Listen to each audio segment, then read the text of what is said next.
former CIA officer has been arrested in the United States on charges of spying on behalf of China. The official, Alexander Yuk-Ching Ma, has been accused of leaking classified national defense information to Chinese intel officials. In a videotape, the official who served for the CIA for 7 years can be seen counting cash for sharing secrets. This development comes as India too busted a rupees 1,000 crore Hawala racket and nabbed a Chinese spy. And as this spy has been arrested in the United States, China gave a rousing reception to the consulate officials who returned from Houston following the shutdown. And most of these were seen with shredders in their hands. And should the world take a cue from this and close down all Chinese consulates? Well, we'll talk about that with our guest. Joining me on the platform is Professor Madhav Nalapa, the editorial director of the Sunday Guardian, Ambassador Deepak Vora, former Secretary, Ministry of External Affairs, and former diplomat, Major General Dhruv Katoch, Defense and Strategic Affairs expert, Director of the India Foundation, also joins us. And last but not the least, Sumit, political analyst. Professor Nalapat, let me start by asking, we've all heard of sleeper agents. They infiltrate a country, they live there for years, and then they start transmitting news and information which is pertinent to the country of their origin. And in this case, what's happened in the United States, it is nothing short of an Angelina Jolie movie, which I saw called Salt, where a CIA official, obviously a citizen of the United States, still owing allegiance to the Chinese government. And there could be plenty of more like these, like him in the United States and governments around the world. What to do about it? Well, I'd like to say, Vineet, that that the Chinese Communist Party under Chairman Mao was very clear in its core objective, which is essentially Han primacy. The Han people are the people who populate, who are by far the overwhelming majority of the population of China.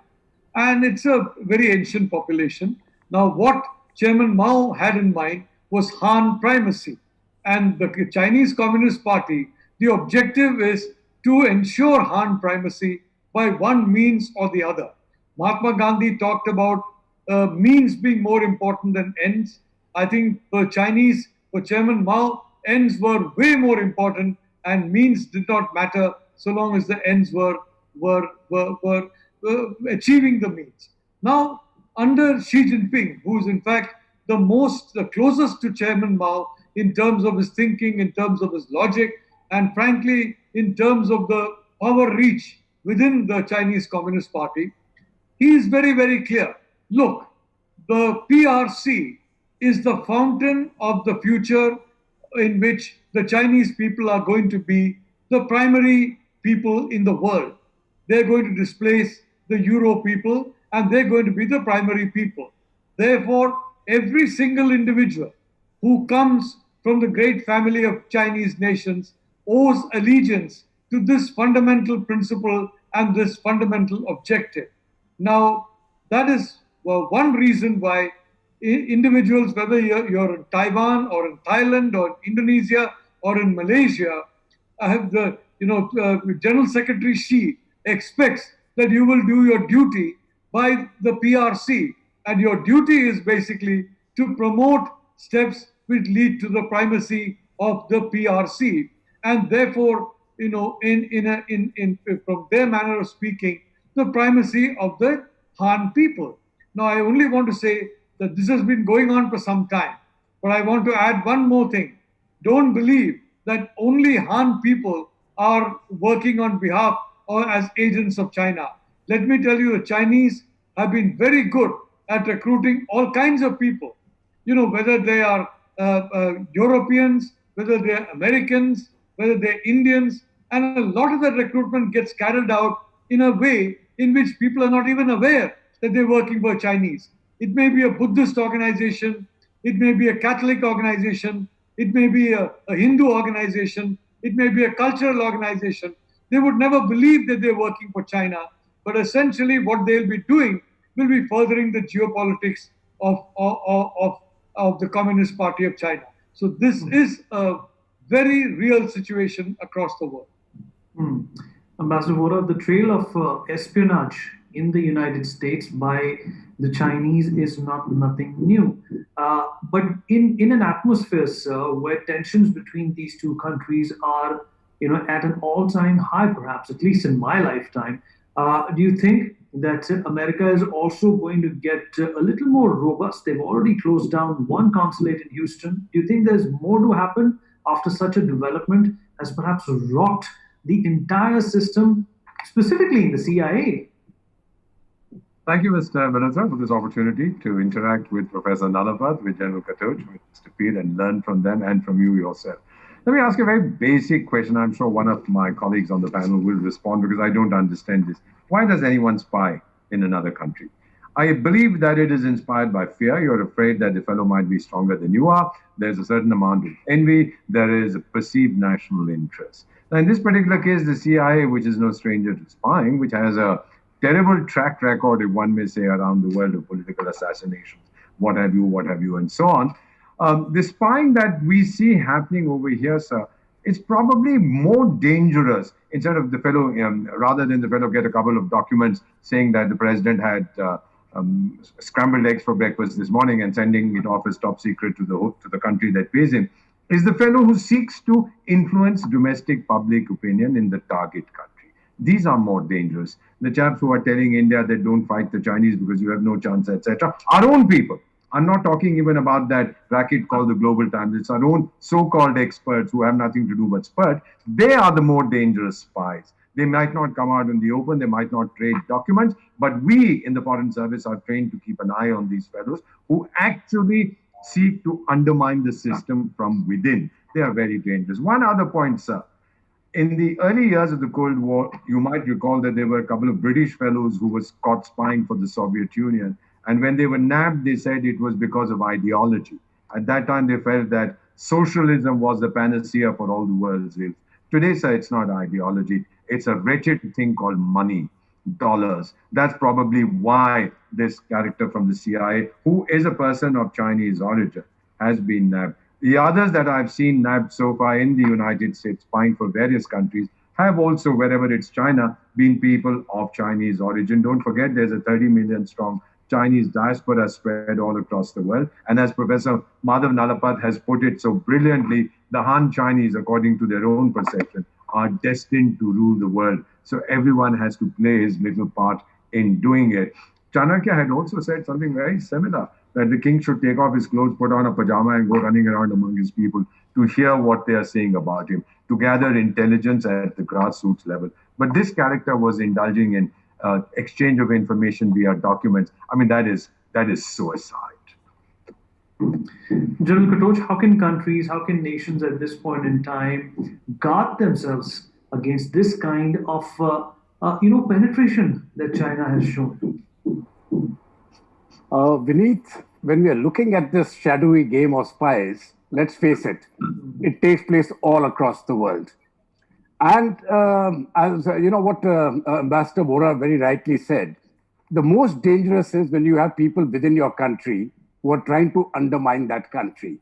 Because you can take on external foes. We know who the foes are.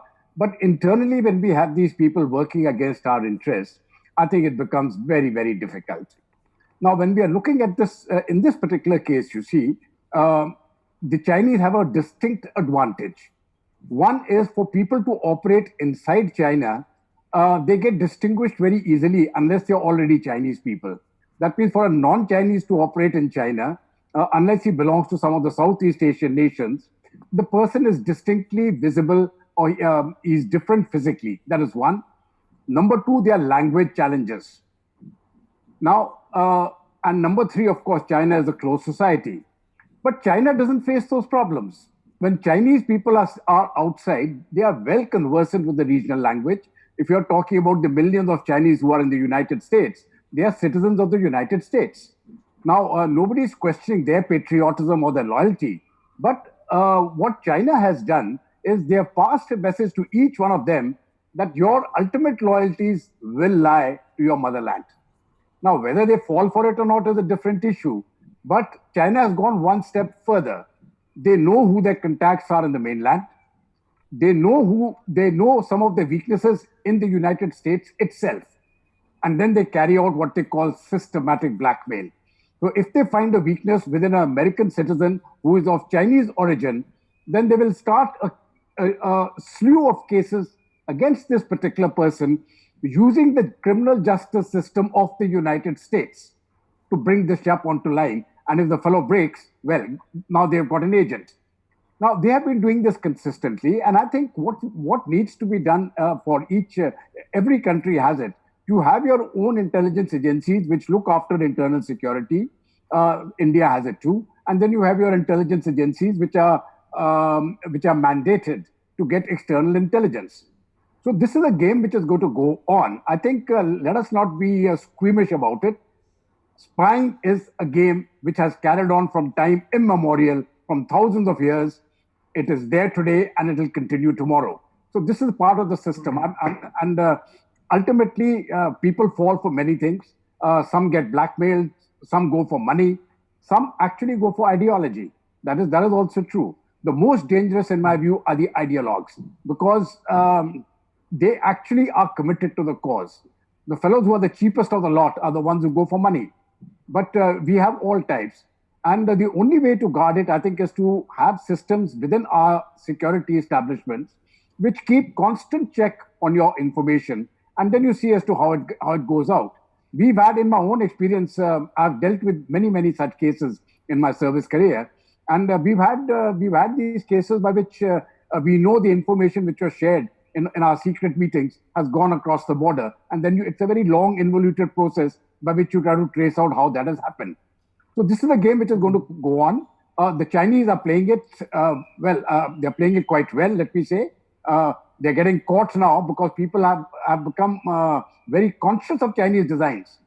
Merely closing the consulates may not really work. I think much more steps are required. But this is a game which everybody's playing. The Russians are doing it. The Brits, I think, were the past masters. The Chinese have got into the game a little bit late. Indians, well, we are a little bit into it. The Pakistanis are very good. I mean, that is what the general trend is. When you're looking at the respective intelligence agencies, Pakistan's ISI scores very high. So I think, personally, I feel we have to jack up our internal security and see that our own systems are secure if we have to be secure. So with your take on this, and perhaps let's also not forget that, a similar situation also arose in India. I spoke about that in my opening monologue, and it'll be perhaps easier, Sumit, for the Chinese, to infiltrate, ranks in U.S. agencies vis-a-vis Indian agencies. Obviously, there are obvious reasons to that. But in your assessment, what more can be done to protect our interests? Because China is going to use everything but the kitchen sink to make sure, that they get what they want. Like Vinny, there are a couple of points I want to make, and around 4 or 5 points. The first one is technically what we call this kind of espionage. These people are called moles. Moles can be kept in a place or a street for 30 years, 40 years, and not activated, and they are only activated at the time of need. We have seen in Kashmir, the moles have been activated after 30 years. They were 30 years living there as naturalized citizens, and they are activated at the right point of time. So these gentlemen are of moles. Another important point, 80% of the people caught in espionage in USA are from Chinese descent or Chinese origin. Now, I have only, after the eminent panelists have made beautiful points, we need in China, they're misusing this American law of naturalized American citizen in their interest, which is not possible in India. We don't have this policy, so it will be a bit difficult in India. But how is China different from others? How does it happen in China? We need instantly, there's one gentleman from Singapore of Chinese origin, Dixon Yu, a PhD scholar. He was made a Chinese agent. Though he's a Singaporean, he's not Indian, he's not American. How did he become into this? It's a very interesting case study I read about him. We need the first thing they use. Note it, sir, they use LinkedIn to scout people. They're using an American social media or a professional networking site, LinkedIn, to scout people. First of all, this person gets an invitation of a conference in Beijing where a free hotel and a free ticket is given. So he goes to Beijing, he's very happy, you're the keynote speaker, you're very happy, you're the best person in the world. Point number 2, you're asked to write an article, give some $500 for some 800 words, you're very happy. Then comes stage number 3, okay, why don't you write a paper with us? I'll give him maybe another 4, 5 or 3, 4 days of work, $10,000 for it. Then incidentally, there's one interesting and very dangerous thing which works in China, because China is doing it as an institution. It's called those KTVs. Now, these KTVs are those karaoke joints in a big commercial building. You can have 80 of them, and we may have few 10, 20, 30 women working in them, and they're all videotaped. So it might start with a foot massage. They will insist this is a part of Chinese culture. Foot massage is part of culture, and it may start from there and end anywhere else. So there is a five-way trap. It starts from a free hotel ticket, conference ticket, writing a paper, writing an article, writing a paper. Then they might even videograph you. So it's not only about ideology and money. They might put you in a five-way trap. Then you become a Chinese slave, and they ask you to do whatever they want you to do. So people do not sell out only for ideology. They don't It's sell a out. trap. It's a type of a honey trap. This was used for this gentleman called Dixon Yo, the Singaporean. And if you've been to China, I wonder in a commercial building, what are these KTVs doing? And how many of them, how you have thousands of KTVs in China? And if you don't know the culture, before you know what has happened to you, they would have already entrapped you. They will have a video, a graph or a video, small video of you or whatever. So China uses it as an institution. It's institutional espionage. That is the word, institutional espionage. Professor Nalapat, from whatever I've gathered and inculcated from the remainder of the panelists, it seems that China will go to any lengths to get information. And do you think this, in this day and age of information warfare, China, though a formidable opponent, it is walking a path which perhaps might be too treacherous for itself also, because we have seen how the US has responded to Chinese attempts to infiltrate and get metadata from them and use it in their own accord. Vineet, it's no secret that the United States has been the primary target of Chinese espionage for a long time. And I'm sorry to say that, the Chinese completely failed to forecast what will happen to them in relations with the United States from around 2017 onwards. I mean, we can identify it with Donald Trump, but the reality is, I mean, what some people call the deep state, what some people call the state. Essentially, the volume of information about China grew so intense that an open break came between the United States and China. And the US started really pressurizing China on trade in a manner not seen since the 1970s. So I don't believe very many people in China predicted this kind of thing. The entire gigantic Chinese intelligence network in America did not foresee this trade war. And frankly, they did not foresee what time it will come and what steps will be taken and whether there's a way out if there's no way out. They are very clear about their war. They go ahead with that. What they didn't expect was that the other side will also go to war in this fashion. So I want to say that you can have a great network and it can completely fail you. I mean, you're seeing the American network, a wonderful network. But today, that particular network is now certifying the Taliban as one of the most moderate organizations in the world. It's almost as though the Taliban is a Salvation Army, frankly. So, that network also is going horribly wrong. The Taliban, frankly, or Erdogan is obviously certified by Trump as a wonderful human being, a completely liberal person, somebody who could basically live in Hollywood and be perfectly at home. He doesn't realize Erdogan is a hardcore Wahhabi who has surrendered to the very Wahhabi doctrine that ensured the collapse of the Ottoman Empire. So I only want to say one thing. What is worrying here, this guy who was outed is a member of the CIA, of the intelligence establishment. And any country where the intelligence establishment is infiltrated by the enemy, the danger is that agents of that country in the enemy country may get exposed. So this gentleman in 7 years, how many people he kind of identified as being working for the Americans in China, how many people went to jail, how many people disappeared, or worse, we don't know. But it is a very sobering thought to believe that an intelligence agency, a person went so long before being detected. And I'm very certain, as the general has said, he's not the only one. I only hope, Vineet, that we have our own people everywhere across the world as well, and that they're not going to be caught and they're not going to be played on any channel. We have some very unfortunate instances of ordinary citizens, innocent citizens, like poor Commander Jadhav, who was plucked out of Iran and who is now been fit into this role, by the ISI, which has created a whole lot of fiction about him.